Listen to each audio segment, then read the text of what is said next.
Hello everyone, welcome back to another video. অনেকদিন পর আবার একটা শর্টস ভিডিও নিয়ে চলে আসলাম। এটা বেসিক্যালি মাসি বাড়ি গেছিলাম মাসিকে ছাড়তে, কলকাতা নিউ টাউনের ওখানে।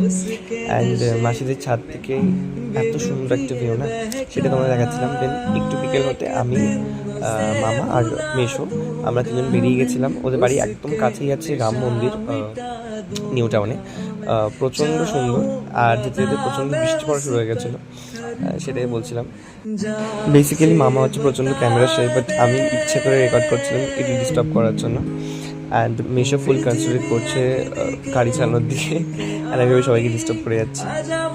এনিওয়ে, আমরা এখন রাম মন্দিরে ঢুকছি।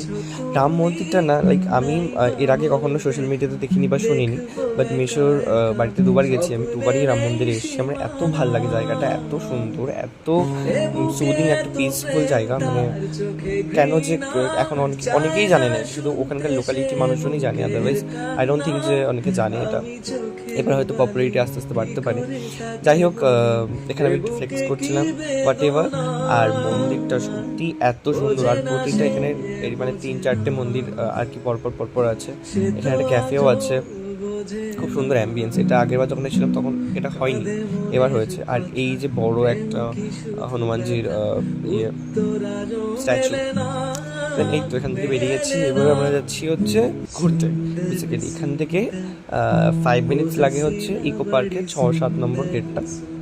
তো আমরা এখন ওখানেই যাচ্ছিলাম, এবং এখানে ওই গোল যে জায়গাটা, ওইখানটাতেও প্রচণ্ড সুন্দর। এখানে একটা দাঁড়িয়ে ছিল গাড়ি, আমরা ভিডিও করছিলাম।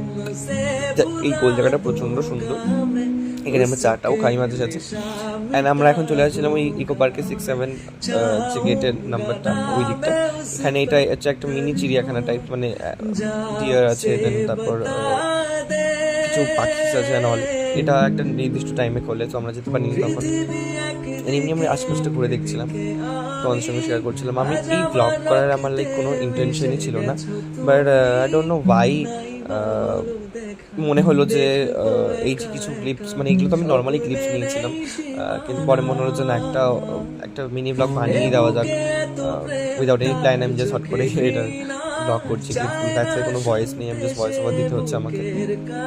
এনিওয়ে, তোমরা প্রকৃতিটা এনজয় করো আর ব্যাকগ্রাউন্ড গানটা শোনো। কি করে তাকে বলি এ বুকে কি বেদনা,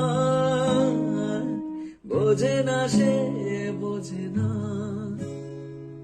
সে তো আজও বোঝে না। তারপর চলে এসেছিলাম এই ইকো পার্কের 1 নম্বর গেটের থেকে। এটা অনেকটা দূর, একটু 20-25 মিনিট লাগে। এখান থেকে বিশ্ববাংলা গেটটাও দেখা যায়, যেটা ক্যাপচার করতে ভুলে গেছি।